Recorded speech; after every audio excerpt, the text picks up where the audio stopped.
Welcome back, guys. So if you heard one of my other videos for this motor swap, I sounded very stuffed up, and I still am. So I think I just got sick somewhere. Maybe going to work a full day at work with your 45-minute commute and then coming home and working until you go to bed on a truck is not the healthiest thing for your body. But anyway, we're hanging in there. We're alive. The truck's running good.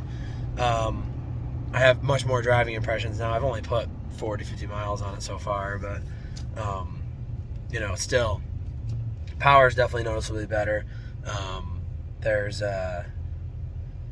just nice and smooth, good running. Obviously, it's a stock engine, so there's really no sacrifices compared to the 5.3 other than maybe fuel economy, right? Which we'll see, right? We'll have to break it in and do some data acquisition on that. But yeah, the power is truly noticeable, and I think it's going to tow very well. I'm barely getting into it because it's not broken in.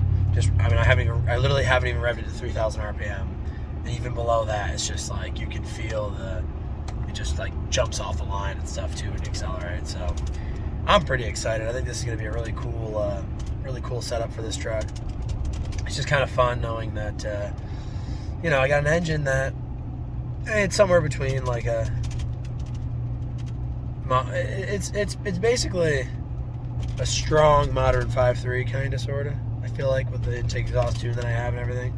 So it's nothing crazy, right? It's not really that much better than like even a modern truck, or it's arguably still worse than a modern truck, but it's a lot better than it was. So comparing its apples to apples, right? Comparing it to its previous self, this is quite a better engine. So I think it'll do exactly what I need it to do.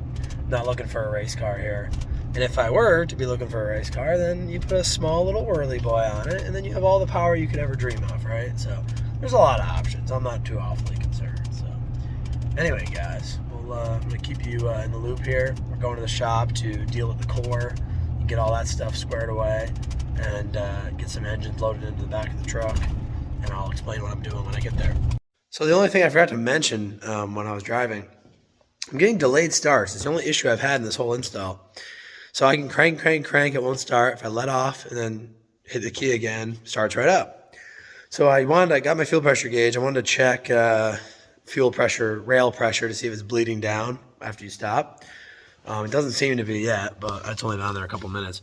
So that's interesting, why this is happening. So I've done a little bit of research on it. Apparently the crank position sensor relearn, if you don't do it, can cause starting issues.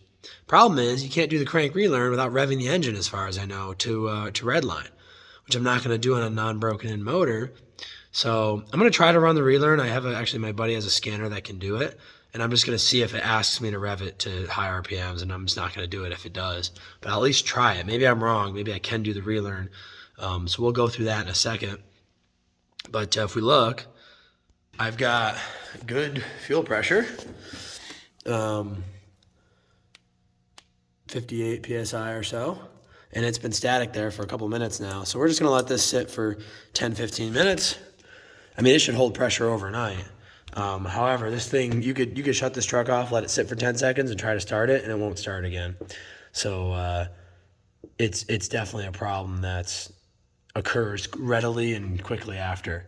So if it holds any amount of pressure for even like 10 minutes, I know that it's not the fuel draining back into the into the tank, either a check valve in the pump or a leaky line. The lines are actually new, and I did check them. They're not leaking. They don't seem to be anyway. If they are, it's an incredibly small leak. So anyway, we're going to check all this out. I'll get back to you guys on what I find and take you along with the process. So the scanner that I have apparently does not do crank relearn on these trucks. It does it on some cars, but anyway, so I can't even try that, which like I said, I probably wasn't going to be able to do it anyway.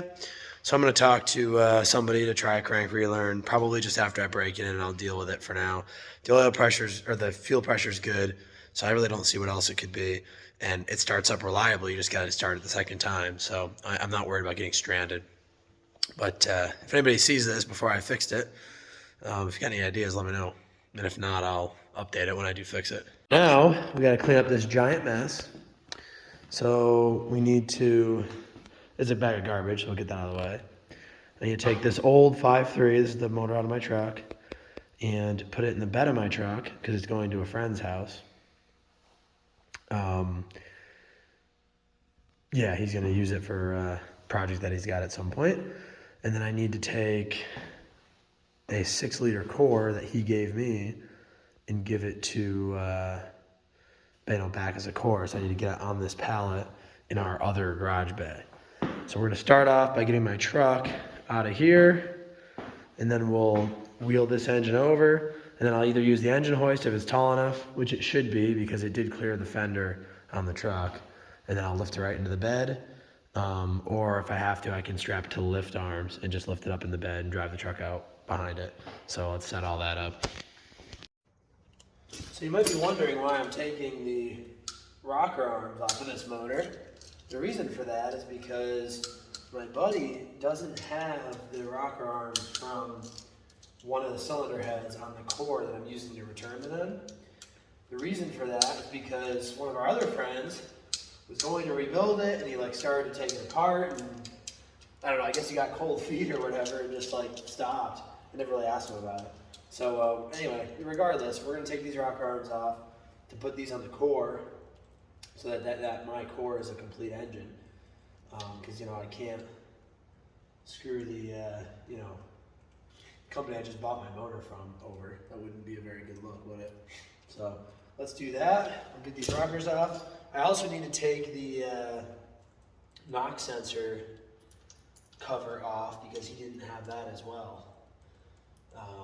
They just got lost. My buddy moved from here in upstate New York to New Hampshire.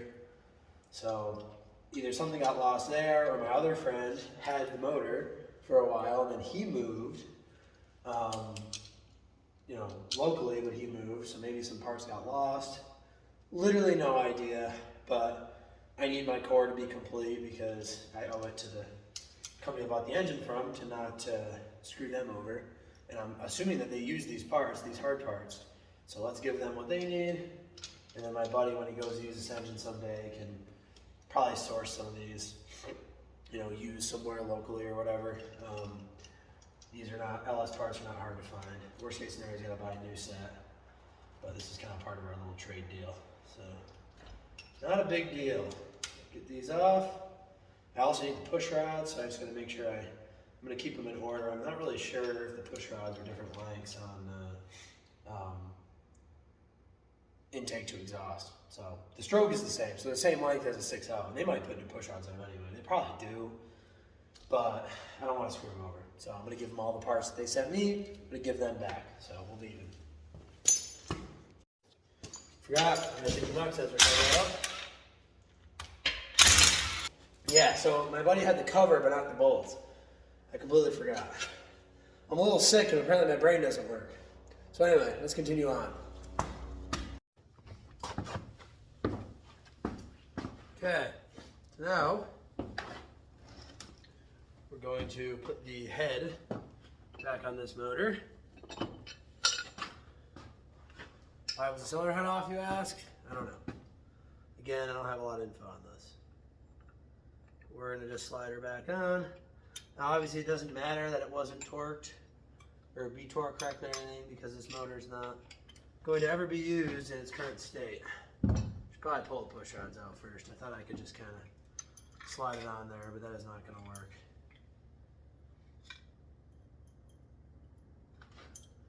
So again, these are the push rods from the old motor, from my old motor, and they're going on this engine. This is definitely not the proper way to install a cylinder head on a motor that you care about. So do not use this as an instructional video. Got it? Okay. We're all clear. We're on the same page.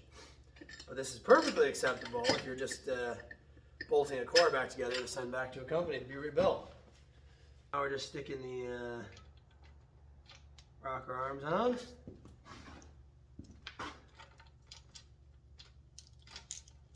Fall right into place, nice and easy. So I'm working on the Harley, as you've seen in other videos. And I will say, I love my Harley to death, so I'm not putting it down. But I mean, this rocker setup, way more simple on on an LS or any small block or whatever, than that Harley could dream of being.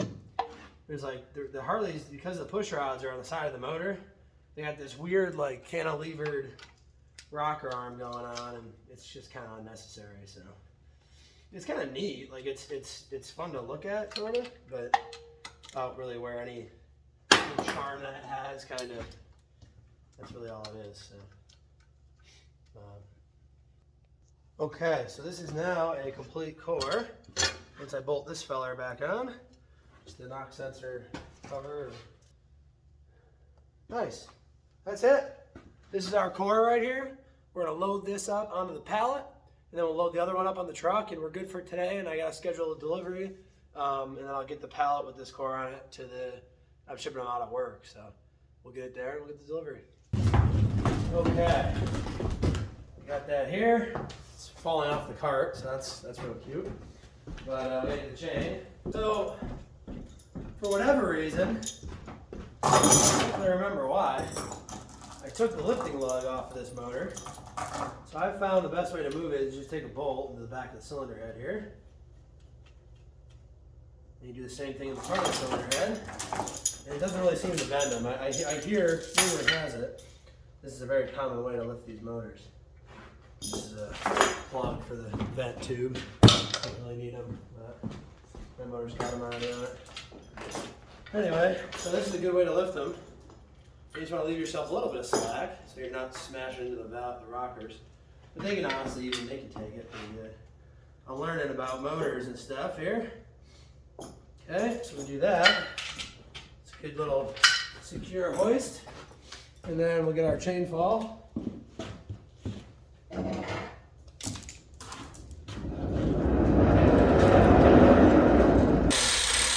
So we can kind of want to play with the thing, but it's alright.